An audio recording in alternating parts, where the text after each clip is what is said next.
Guys, welcome to Telugu truck blogs Harish. నేను మీ Harish. So తెల్లారేసరికి ఆగ్రా అయితే దాటేసాము.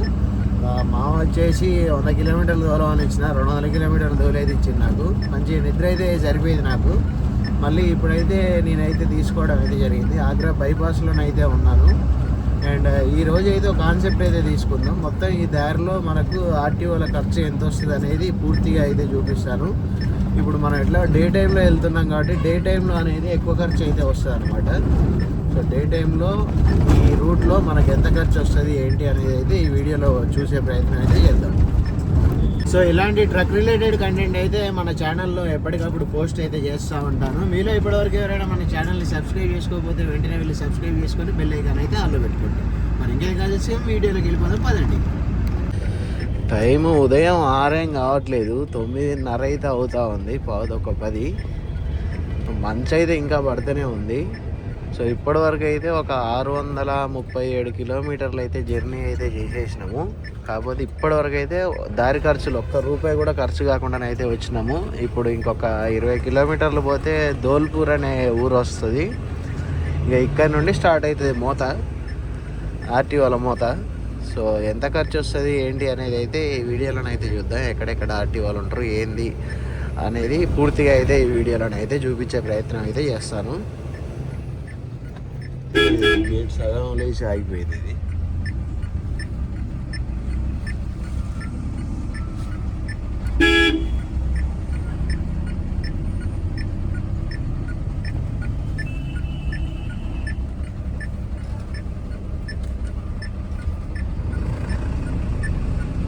గేట్ సగం లేచి ఆగిపోయింది.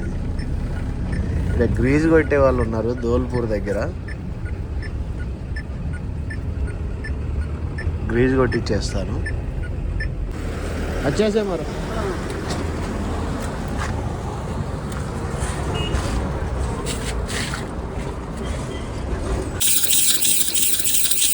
బండి అయితే అక్కడ టోల్ గేట్ దాటిచ్చేసి అయితే పెట్టేశాము గ్రీజ్ కొట్టించేయడానికి. అండ్ ఇక్కడ టీ తాగడానికి అయితే వచ్చినాము. మంచి పిడకల మంట అయితే వేసిర్రు, మంచి గరం వస్తుంది. ఇది ఇక్కడ టీ తాగేసి మళ్ళీ స్టార్ట్ అయిపోతాం జర్నీ. ఇంకా ఆర్టీఓల బాధుడు ఇంకా స్టార్ట్ కాలే. ఒక్క 20 కిలోమీటర్లు అయితే ఇక స్టార్ట్ అవుతుంది. ఇక మళ్ళీ ఒక అర్ధగంట బ్రేక్ అయితే తీసుకున్నాం. ఇక్కడ గ్రీజ్ కొట్టేసుడు అయిపోయింది. చాయ్ ఇట్లా తాగేసి వస్తున్నాం, బయలుదేరదాం.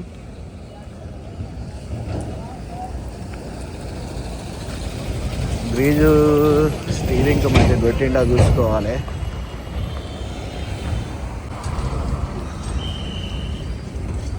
ఓకే, ఇక్కడ మంచిగా గ్రీజ్ కొట్టే వాళ్ళు ఉన్నారు, టైర్ల కొట్టు ఉన్నది. అండ్ మంచిగా ఫిల్టర్లు క్లీన్ చేసుకుంటా ఉన్నారు. గ్రీజ్ కొట్టే వాళ్ళు అయితే ఈ డివైడర్ పొడుగుతున్నారు అటు ఇటు.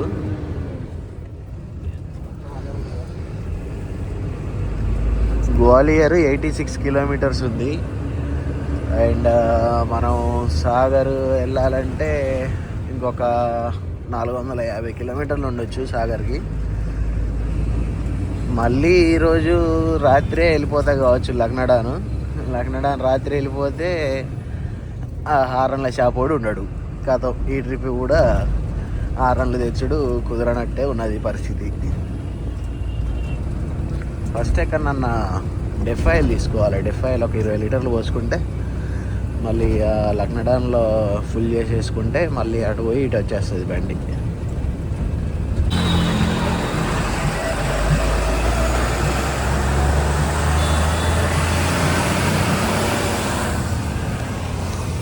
ధోల్పూర్ ఆర్టీఓ కథం ₹1000 సమర్పయామి. ఇంకా మొన్నటిదాకా 2500 తీసుకున్నాడట కిన్ను లోడుకు. అంటే సుధాకర్ అన్న మనకంటే ముందు ట్రిప్ వేసుకొని పోయిండు. మొన్న 2500 తీసుకున్నారట. ఇలా జస్ట్ ₹1000 ఇచ్చినా ఏం సపోర్ట్ చేయలేదు. అండ్ మనది అంత హైట్ కూడా ఏం కనిపిస్తలేదు, అందుకనే సపోర్ట్ చేయలేదు వాళ్ళు. మన హైట్ లేకపోతే 400 ఇచ్చినా తీసుకుంటాడు. మనది ఇక క్యాబిన్ దాటి పైకి పోయింది కదా, చేపలకు కూడా ₹1000 అయితే దొబ్బుతారు ఇక్కడ. ఇంకా ముందు ఇంకా చాలా ఉన్నాయి ఇట్లాంటి బార్డర్లు పోయేటి, అన్నీ చూపించుకుంటూ పోతే ఇవాళ ఎంత ఖర్చు వస్తుంది ఏంటి ఈ లోడుకు అనేది. సో ఇక్కడ కూడా మనకు దోపిడీ దొంగలు అయితే ఉంటారు, అదే ఆర్టీఓలు. అండ్ ఇంతకుముందు మనం అయితే అక్కడ డబ్బులు ఇచ్చినాం కదా, సో అది ఇది ఒకటే ధోల్పూర్ ఆర్టీఓ. అక్కడ వచ్చేసి డౌన్కి వచ్చే వెహికల్స్ దగ్గర పైసలు అయితే వసూలు చేస్తారు, అండ్ ఇక్కడ వచ్చేసి పైకి వెళ్ళే వెహికల్స్ దగ్గర పైసలు అయితే వసూలు చేస్తారు. సిస్టమేటిక్గా ఉంటుంది అన్నమాట, ఎందుకంటే అటు ఇటు ట్రాఫిక్ జామ్ కాకుండా ఇట్లా పంచుకున్నారన్నమాట ఏరియాలు. మళ్ళీ ఇక్కడ ప్లేస్ కూడా కొంచెం ఇరుకున్నది కదా, అట్లా డౌన్ వచ్చే వెహికల్స్కి అక్కడ, పైకి వెళ్ళే వెహికల్స్కి ఇక్కడ వసూలు చేస్తారు. ఏదైనా కొంచెం ఎక్కువ తక్కువ మాట్లాడితే బండి పక్క కాపు, ఫైల్ పట్టుకరా, వాడు ఫైల్ తీసుకున్నాడంటే కథ సాయంత్రం వరకు బండి ఆపుతాడు. ఇక వానితో ఎందుకు తలకాయ నొప్పి అని చెప్పేసి ఇట్లా ఇచ్చుకుంటూ పోవడం అవుతూ ఉంటుంది.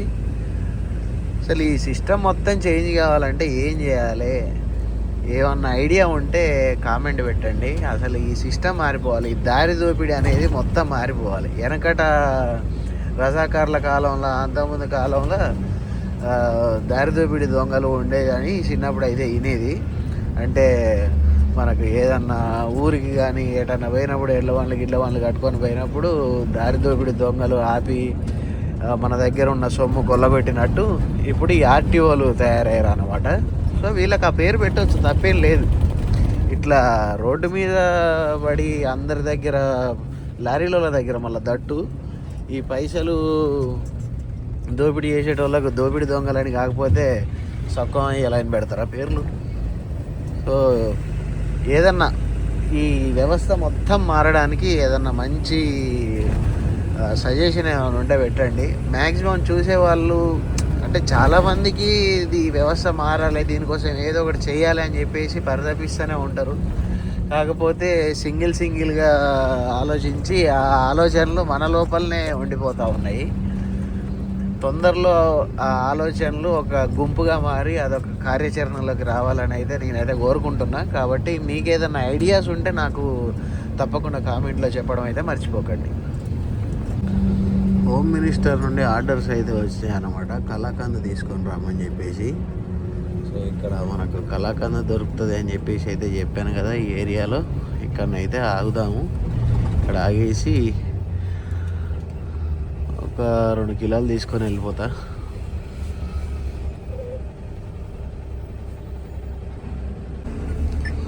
హోమ్ మినిస్టర్ ఆర్డర్స్ మేరకు 2 కిలోల కలాకండ్ అయితే తీసుకోవడం అయితే జరిగింది. ఇంట్లో బాగుకి నేను రన్నింగ్లే కథ చేస్తాను. ఎట్లాగో మొత్తానికి ఎంత పోతుంది ఇంటికి, లాస్ట్కి ఇంటికి పోయేసరికి అది 1.5 కిలో అవుతుంది కావచ్చు. అటు పోయేటప్పుడు అయితే అటు సైడ్ అయితే తీసుకున్నా, ఒక 1/2 కేజీ తీసుకొని వెళ్ళా. అక్కడ మన ఢిల్లీలో ఒక 3-4 రోజులు తిన్నా దాన్ని. అండ్ ఇటు సైడ్ వచ్చేటప్పుడు 2 కిలోలు. ఇంట్లో ఇంటికి ఎంత పోతుందో చూస్తా లాస్ట్కు. అక్కడ తెల్ల లైట్లు వెలుగుతూ ఉంది కదా, అది వచ్చేసి మొరేనా బార్డరు. ఈడ ఒక 400 సమర్పించుకోవాలి. ఏంలే బండ్లకు అడ్డం వచ్చి పడేస్తారు, చక్కగా పోయి గుద్దిపారు. ఇంకే సారీ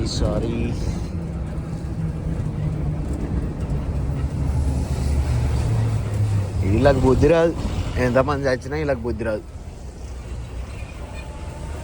డిమాండ్ మళ్ళా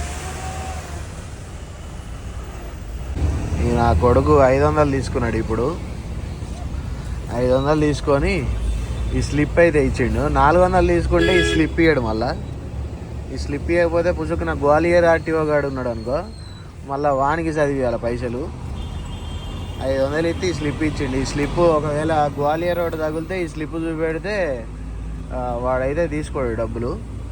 ఇక మనకు రంది లేదనమాట. మళ్ళీ గ్వాలియర్ దాటినాక ఉంటాయి. ఇక మళ్ళీ గ్వాలియర్ ఎంత దూరం లేదు, నెక్స్ట్ ఇది మొరేనా దాటినాక వచ్చాయి గ్వాలియర్. అక్కడ 1000, ఇక్కడ 500, మొత్తం 1500. ఇక పోతాడు. ఎక్కడ మన మహారాష్ట్ర తెలంగాణ బార్డర్ ఉంటుంది కదా, అక్కడ కూడా మహారాష్ట్ర బార్డర్, తెలంగాణ మహారాష్ట్ర. ఇక అక్కడ దాకా చదివింపులు ఉంటూనే ఉంటాయి. ఎంత ఖర్చు చూపెడతా మొత్తం. ఇక నా కొడుకులు ఎంత సంపాదిస్తారు ఈ రూట్లో. ఒక రోజుకి దగ్గర 10,000 బండ్లకు పైనే తిరుగుతాయి లారీలు అయితే. ఈ రూట్ ఇక ఢిల్లీ లైన్ కదా, చాలా బండ్లు అయితే వెళ్తూ ఉంటాయి అన్నమాట. ఈ రాజస్థాన్ బండ్లు, హర్యానా బండ్లు మన దగ్గర ఎట్లా పడతాయి, అన్ని ఎక్కువ వెహికల్స్ అవపడతానే మన దగ్గర, అంటే అన్ని ఇటు సైడ్ నుండి వచ్చేటియనే. సో ఇంత ఆదాయం, దొంగ సొమ్ము. మరే ఓన్లీ వీళ్ళే తింటారా, లేకపోతే ఇక్కడ రాజకీయ నాయకులకు కూడా పోతాయా ఈ పైసలు అనేది కొసమేరపు అన్నట్టు. అది వాళ్ళ అండదండలు లేని వీళ్ళు ఇంత బాజాప్తిగా రోడ్ల మీద పెట్టుకొని దందాలు చేయరు నాకు తెలిసినంత వరకు అయితే. వెనక పెద్ద పెద్ద హస్తాలే ఉంటాయి, కొన్ని కోట్ల టర్న్ ఓవరు. మా పొట్ట కొట్టుడు, వాళ్ళ పొట్టలు నింపుకున్నాడు, ఒక్కొక్కటి పిత్త బలిసి ఉన్నారు. మళ్ళా గ్వాలియర్ బైపాస్లో అయితే ఆగాము వంట చేసుకోవడానికి. వెదర్ అయితే చాలా నీట్గా క్లీన్గా ఉంది. డ్రోన్ ఎగిరేద్దాం అని చెప్పేసి చాలా రోజుల తర్వాత డ్రోన్ అయితే బయటికి తీసిన. ఇన్ని రోజులు ఎందుకు అంటే దాన్ని బ్యాటరీ అయితే పోయింది. మన బండి లాస్ట్ ఇయర్ ఇన్సిడెంట్ జరిగినప్పుడు అది వచ్చేసి ప్లైమర్ కోంబో బేస్ మొత్తమే పోయిందన్నమాట. అట్లా అని చెప్పేసి ఇక ఇన్ని రోజులు డ్రోన్ అయితే ఫ్లై చేయలేదు. తర్వాత రాజమండ్రిలో తీసుకున్నా కానీ ఇప్పటివరకు అయితే ఎందుకో ఇక డ్రోన్ అయితే ఫ్లై చేయలేదు. ఈరోజు ఇక్కడ గ్వాలియర్ బైపాస్లో బండి ఎట్లాగో ఆపేసాం కదా, మంచిగా డ్రోన్ ఫ్లై చేద్దాం, డ్రోన్ షాట్ తీద్దామని చెప్పేసి అనుకున్నా. కాకపోతే ఇది వచ్చేసి రెస్ట్రిక్టెడ్ ఏరియా అంట, డ్రోన్ అయితే ఫ్లై చేయనిస్తలేదు. అంటే మనకు ప్రొపెల్లర్స్ అయితే తిరగట్లేవు, ఆన్ కావట్లేదు అసలే. మనకు కనెక్ట్ అవుతుంది, ఫోన్ కనెక్ట్ అవుతుందిలే కానీ ఫ్లై అయితే అవ్వట్లేదు. నార్మల్గా ప్రొపెల్లర్స్ కూడా తిరగట్లేదు, రెస్ట్రిక్టెడ్ ఏరియా అని చెప్పేసి. సో ముందుకు ఎక్కడికి వెళ్ళాక మనం డ్రోన్ ఫ్లై అయితే చేసి అయితే చూద్దాం ఈరోజు. అసలు ఈ బ్యాటరీ కూడా కొత్త బ్యాటరీ తీసుకున్న కానీ కూడా ఇప్పటివరకు అయితే ఎప్పుడూ ఎగిరేయలేదు. చూడాలి ఈరోజు లేకపోతే రేపు అయినా డ్రోన్ అయితే ఫ్లై చేస్తాను కంపల్సరీ. డ్రోన్ షాట్స్ కూడా ఇప్పటి నుండి అయితే మన ఛానల్లో వస్తాయి, మిస్ అవ్వకుండా చూడండి. అండ్ కర్రీ వచ్చేసి ఎగ్స్ అయితే ఉన్నాయి, ఉల్లిగడ్డ పచ్చిమిర్చి ఉంది, కొత్తిమీర అయితే ఉంది. ఎగ్స్ నార్మల్గా ఆయిల్ వేసి పచ్చిమిర్చి వేసేసి ఉల్లిగడ్డ, ఉప్పు, కారం, కొత్తిమీర వేసేసి వండుకొని తినేసేయడమే.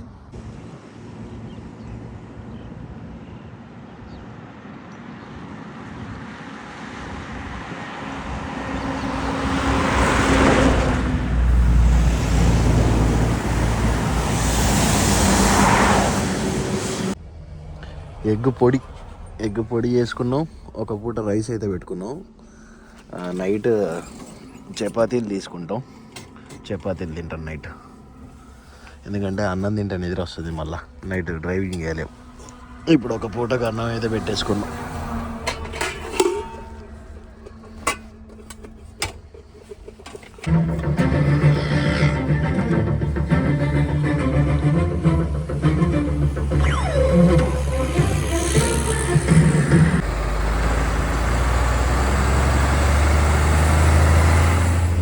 ఈడవాడు దబ్రా బైపాస్ వాడు, ఈయనకో 400 కరెక్ట్ బైపాస్లో పెట్టుకొని కూర్చుంటాడు. యూటర్న్ దగ్గర పెట్టుకొని కూర్చుంటాడు. బండ్లు ఏమన్నా ఆగకుండా పోతే ఏమంటే బండి స్టార్టింగ్లో ఉంచుకొని సర్రను ఉరికొచ్చి ఆపుతాడు. ఇక వాడు అట్లా వచ్చి ఆపిండు అనుకో, వాడు 1000 అడిగేది తెలియదు, 1500 అడిగేది తెలియదు. వాడు ఉన్న కాడనే ఆపితే 200, 300, 400 అట్లా ఇచ్చినా తీసుకుంటాడు. అయిపోయి కట్ట ఇట్లా పట్టుకొని రావాలి, కట్అవుట్ చేసుకొని పోవాలి ఈ రూట్లోకి వస్తే. నైట్ టైంలో అయితే ఎవరు ఉండరు, ఎందుకంటే మనం ఇటు వచ్చేటప్పుడు నైట్ వచ్చేసినాం. ఆ టైంలో అయితే ఎవరు ఉండరు. కాకపోతే ఇప్పుడు పచ్చరు కదా, ఆగి నైట్ వెళ్ళడానికి కూడా లేదన్నమాట, డైరెక్ట్ వెళ్ళిపోవడమే చదివింపులు చదివించుకుంటా. మొన్న నైట్ టైంలో వీడి తగలలేదు, దాత్రి ఒకటి తగలలేదు, లలిత్పూర్ ఒకటి తగలలేదు, సాగర్ ఒకటి తగలలేదు, ఝాన్సీ ఒకటి తగలలేదు. ఇన్ని అయితే మిగిలినాయి మొన్న ఇటు మనం చేపలు వేసుకొని వచ్చేటప్పుడు.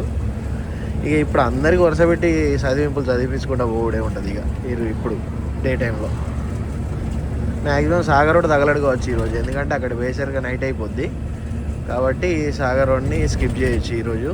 లలిత్పూర్ అంటే కంపల్సరీ ఉంటాడు వాడు.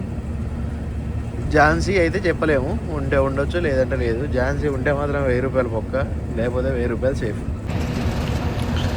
ఇక్కడ ఒకడు ఉండాలి ఆర్టీఓ, దాతియా వాడైతే లేడు. ఇప్పుడు ఎంత బచాయించినట్టు ఇక్కడ వీడు అట్లీస్ట్ 500 తీసుకుంటాడు, ఓసారి 600 తీసుకున్నాడు. సరే 500 వేసుకున్నా కూడా ఒక 500 బచాయించినాం ఇప్పుడు. చాలు, సేఫ్. సో మీరైతే దీన్ని కూడా లెక్క పెట్టుకోరు. ఒకవేళ ఏమో మరి వీడు తాకితే తాకొచ్చు, చెప్పలేవు, మనకు లక్ ఎట్లుంటుందో తెలియదు కదా. ఝాన్సీ కూడా లేరంట. ఎదురుగా వచ్చే బండ్ల వాళ్ళని అయితే అడిగిన టిప్పర్ కొట్టుకుంటా. ఇంతకుముందు వెనకపోయిన బండి అయితే చెప్పిండలే, కానీ ఈ మనోడు పట్టించుకోకుండా పోతాడు, ఫోన్లో బిజీగా ఉన్నాడు కాక. ఈ ఝాన్సీ బ్రిడ్జ్ కన్స్ట్రక్షన్ ఇంకెప్పటికీ అయిపోతుందో, ఈ ట్రాఫిక్ కష్టాలు ఎప్పుడు తీరుతాయో. మరి ఇంతకుముందులాగా గంటలు ఏం ఆగట్లేదులే, కానీ స్కూల్స్ ఓపెనింగ్ టైం అయినా లేకపోతే క్లోజింగ్ అంటే ఈవినింగ్ టైంలో అయినా కొంచెం ట్రాఫిక్ ఎక్కువనే ఉంటుంది. ఇప్పుడు మధ్యాహ్నం కాబట్టి అంత ట్రాఫిక్ ఏం అనిపిస్తలేదు. మన బండ్లు అయితే ఏం ఆగలేదు, అంటే మన సైడ్ బండ్లు. అటు సైడ్ నుండి వచ్చే బండ్లకు కొంచెం ట్రాఫిక్ తగిలింది.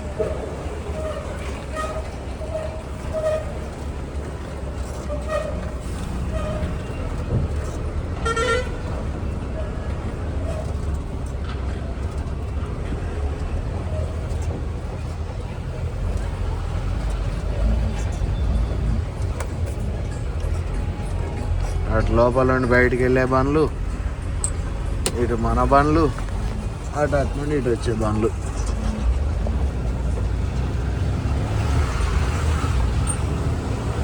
అటు నుండి వచ్చే వెహికల్స్కి కొంచెం ట్రాఫిక్ అయితే ఉంది, మనకు లేదు.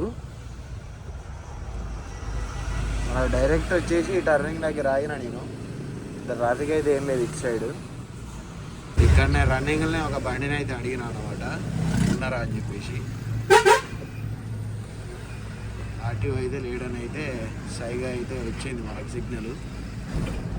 అందరూ దారిలో వస్తాయంటే వీడికి కొమ్ములు ఉన్నట్టున్నాయి వీడికి.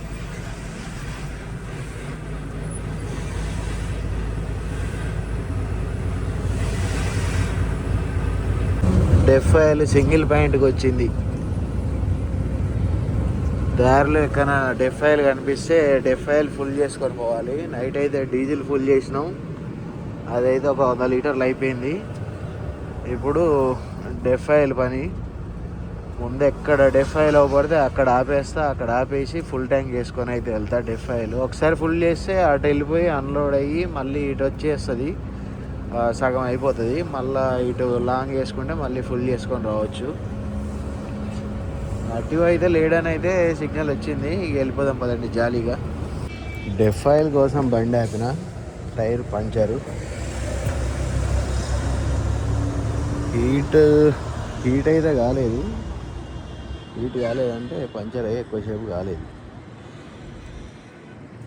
ఏమైంది దీనికి, రాయి కొట్టిందా ఏమైందో మరి. డెఫ్ఐఎల్ పెట్టించుకొని ముందే టైర్లో కొట్టింది, ఆడ పెట్టేసుకొని ఇప్పేసుకుంటాం అన్నాడు మంచిగా మావ.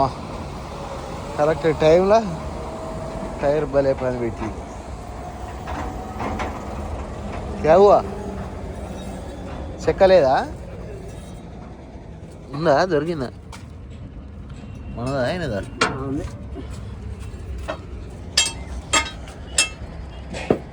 8 కిలోమీటర్లు వచ్చిందో ఇది పంచర్ అయ్యి. ఆ ఒక టైర్ మీదనే వచ్చింది, దీని మీద మట్టి అంతా క్లియర్ అయింది, చూస్తేనే అర్థమవుతుంది ఆ ఒక టైర్ మీదనే వచ్చిందని. కాకపోతే హీట్ కాలే, హీట్ అయితే డెమేన్ అని బలుగు. ఆ టైర్ ఈ టైర్ రెండు పోవు, 50,000 బూడిదలో పోసిన పన్నీరవు.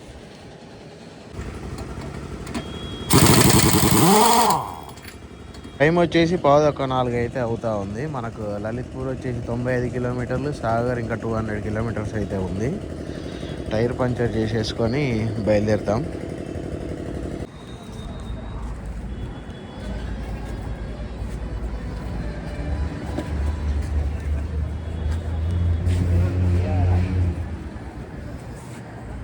టైర్కి ఏం కూర్చుకోలేదు, ఏం లేదు. ట్యూబ్కి అయితే రంధ్రం ఉన్నది. టైర్ మొత్తం చెక్ చేసినాం, టైర్ మొత్తం నీట్గానే ఉంది. ట్యూబ్కి సైడ్కి అయితే పడ్డది అనమాట. హీట్ వల్ల పడ్డదా లేకపోతే ఎన్నలాడన్నా ఎత్తేసినప్పుడు ట్యూబ్ మీద ప్రెషర్ పడి పడ్డదా అనేది అయితే తెలియదు. టైర్ అయితే ఏం డ్యామేజ్ లేదు. దీనికి ప్యాచ్ చేయించేసుకొని బయలుదేరుతాం. సో టైర్లు అయితే ఇప్పుడే మళ్ళీ మొత్తం అయితే అన్నీ చెక్ చేసుకున్నా, ఏమన్నా రాళ్ళు గీళ్ళు మేకులు ఇట్లా ఏమైనా ఉన్నాయని. అలాంటివి ఏమి ఉండవు. మోస్ట్లీ మేకులు అయితే రోడ్డు మీద చూసుకుంటూనే తోలుతూ ఉంటా. నట్లు అవి అవన్నీ పడుతూ ఉంటాయి కదా, నట్ బోల్టులు అవన్నీ మోస్ట్లీ నేను అబ్జర్వ్ చేసుకునే తోలుతా, అసలు ఎప్పుడు ఎక్కియకుండా. ఏదో ఒక్కసారి అయితే ఇది గోరఖ్పూర్ వెళ్ళే టైంలో ఎక్కిందిలే, కానీ సైడ్కి ఇట్లా క్రాస్గా అంటే ఆ బటన్కే దిగింది ఓన్లీ. మోస్ట్లీ కాకుండానే చూసుకుంటానులే, కానీ ఇక అప్పుడప్పుడు ఇట్లా బంపర్ ఆఫర్లు ఇస్తాయన్నమాట మనకు టైర్లు. సీల్ టైర్ పంచర్ కాగానే నాకైతే 2 పడ్డాయి పాయింట్ల, ఏమైందా అని.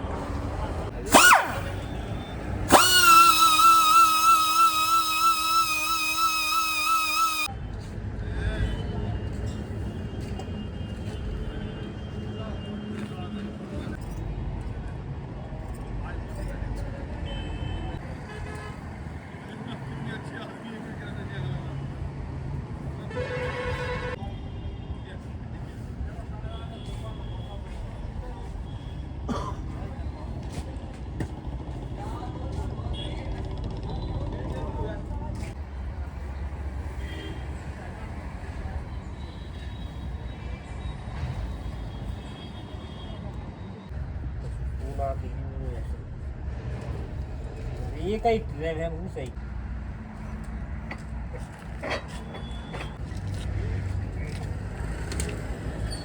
24 hours అయితే అవుతా ఉంది మనం లోడింగ్ అయిన ఏరియా నుండి బయలుదేరి. ఎగ్జాక్ట్గా 6 అవుతా ఉంది టైము. మనం 950 కిలోమీటర్లు అయితే ట్రావెల్ అయితే చేసాము 24 అవర్స్లో. ఇంకా మనం ఒక 1400 కిలోమీటర్లు అయితే జర్నీ అయితే చేయాలి అన్లోడింగ్ పాయింట్కి. మనకు 3 days అయితే టైం అయితే ఇస్తారన్నమాట ఈ ఆరెంజ్ లోడ్కి అయితే. మనం మ్యాక్సిమం రేపు ఎల్లుండి తెల్లారేసరికి తాడేపల్లి గూడెం అయితే రీచ్ అయితే అవుతాము. అంటే 2.5 daysలో రీచ్ అయిపోతాము. వాళ్ళు మనకి ఇచ్చే టైం వచ్చేసి 3 days అయితే ఇస్తారు. ప్రస్తుతానికి లలిత్పూర్ దగ్గరలో అయితే ఉన్నాం మేము.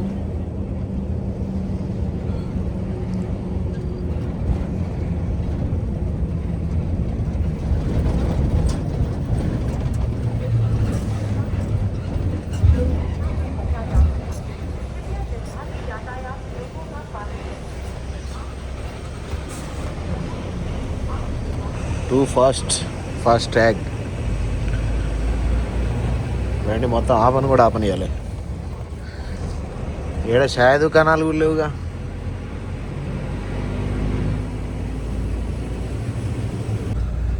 ఇది మధ్యప్రదేశ్ బార్డరు. ఇక్కడ దోపిడీ 500. అక్కడ ఉంటాడు దొంగ, ఆ బోలేరోలో. ఆ బోలేరోలో ఉంటాడు దొంగ. 500 దోపుతాడు, వదిలిపెడతాడు. గేట్ తీస్తాడు. ఇప్పుడు బండ్లోకి వెళ్ళి ఒకటి దిగినాక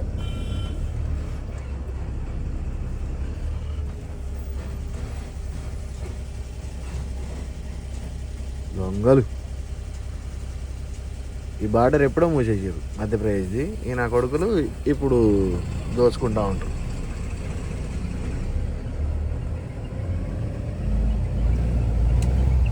ఎవరు ఆపకుండా పోయినట్టున్నారు. ఆ బొలేరో వేసుకొని పోయేస్తున్నాడు.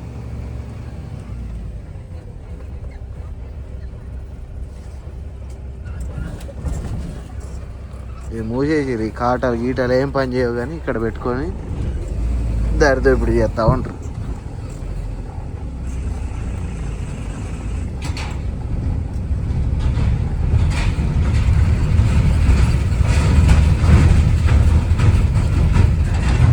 కాబట్టి ట్రైన్లో పోయినట్టు అనిపిస్తుంది. అలా పోదా వాళ్ళు వస్తా అంటే ఒకసారి ఇక్కడనే ఆపుకొని టైర్లకి ఇట్లా చెక్ చేసుకొని బయలుదేరదాం, పని అయిపోతుంది. ఇదోటి కవాసా బార్డరు. ఈడ 300 వేసుకో. అట్లా పోవాలి. సర్ర నురికొచ్చినాడు వీడు. దెబ్బకు మళ్ళీ ఉచ్చబోసుకొని డోర్ తీసిండు. మన్సర్ బార్డర్, మహారాష్ట్ర స్టార్ట్ అయిపోయాము. మహారాష్ట్రలో ఇక్కడ వచ్చేసి ఒక 700 అయితే తీసుకుంటాడు. ఈడ వీడు ఏ లోడ్ అయినా 700 కన్ఫామ్ 12 టైర్కు. లైన్ బాగానే ఉన్నది. సో ఇక మళ్ళీ మహారాష్ట్ర లాస్ట్ బార్డర్కి వెళ్ళిపోయేసరికి మనకు తెల్లారిపోద్ది ఎట్లాగో. సో చూద్దాం, అక్కడనైతే ఒక 500 అయితే తీసుకుంటాడు అన్నమాట. ఈ వీడియో అయితే ఇప్పటివరకు అయితే ఎండ్ చేద్దాం. ఈ బార్డర్ దాటాక అసలు ఇప్పటివరకు ఎంత అయింది ఖర్చు అది మొత్తం అయితే ఒకసారి అయితే చెప్పి వినిపిస్తాను మీకు టోటల్. మామ అయితే అక్కడ పెళ్ళి అయితే కట్నం ఇచ్చేదానికి అయితే వేయండు. మనం అయితే కొంచెం ముందుకైతే వచ్చేసి ఆపిన. ఇక్కడ కొంచెం టీ అయితే టేస్ట్ మంచిగా ఉంటుంది. జర మన తెలంగాణ టేస్ట్ అయితే కొడుతుంది అన్నమాట. మన దగ్గర ఉన్నట్టు ఉంటుంది. కొంచెం నీళ్ళు లేకుండా కొంచెం మంచిగా మరగబెట్టి అయితే ఉంటుంది. ఒక టీ తాగేసి బయలుదేరదా. టైం వచ్చేసి 5:30 అయితే అవుతూ ఉంది. టీ తాగేసి బయలుదేరుతా. సో ఇక్కడ వరకు అయిన ఆర్టీఓ ఖర్చులు చూసుకున్నట్లయితే మనం బయలుదేరిన దగ్గర నుండి స్టార్టింగ్ మనకు ధోల్పూరు 1000 రూపాయలు, మొరేనా 400, మొరేనా 500 తీసుకున్నాడు. ఎందుకంటే గ్వాలియర్కు స్లిప్ అయితే ఇచ్చిండు అనమాట 1500. దాని తర్వాత దబ్రా 400. దాని తర్వాత దాతియా అనేది అయితే వస్తుంది. కాకపోతే అక్కడ మనకైతే ఆర్టీఓ అయితే తగలలేదు. సో దాన్ని అయితే ఇంక్లూడ్ చేయట్లేను. అండ్ ఝాన్సీ కూడా తగలలేదు. లలిత్పూరు 500, సాగర్ తగలలేదు. తర్వాత కవాసా మధ్యప్రదేశ్ ఇట్ లాస్ట్కి బార్డరు అది ఒక 300. అండ్ ఇప్పుడు ఇదొకటి మన్సర్ ఇది ఒక 700. అండ్ నెక్స్ట్ వచ్చేసి లక్కడ్కోట్ అయితే వస్తుంది. లక్కడ్కోట దగ్గర ఒక 500. మొత్తం మనకైన ఖర్చు వచ్చేసి 1000, 500, 1500, 400, 1900, 500, 24 ప్లస్ 3 27 ప్లస్ ఇది 7. ఇప్పటి వరకు అయితే మొత్తం ఎంత అయింది? 27 ప్లస్ 7 3400 అయితే అయింది. ఇంకొక లక్కడికోట ఒక 500 అయితే అవుతుంది. 34 ప్లస్ 5 మొత్తం ఇక 4000 వేసుకోండి రౌండ్ ఫిగర్. మా మధ్యలో ఒక 2 తగలేదు అనేది చెప్పాను కదా. దాతియా 500 తీసుకుంటాడు అదొకటి. అండ్ సాగరు వాని ఇష్టం 800 తీసుకుంటాడు, 500 తీసుకుంటాడు. 800 తీసుకుంటాను నెల కార్డు అయితే ఇస్తాడు. ఇప్పుడు ఎట్లాగో ఇవాళ 30వ తారీఖు.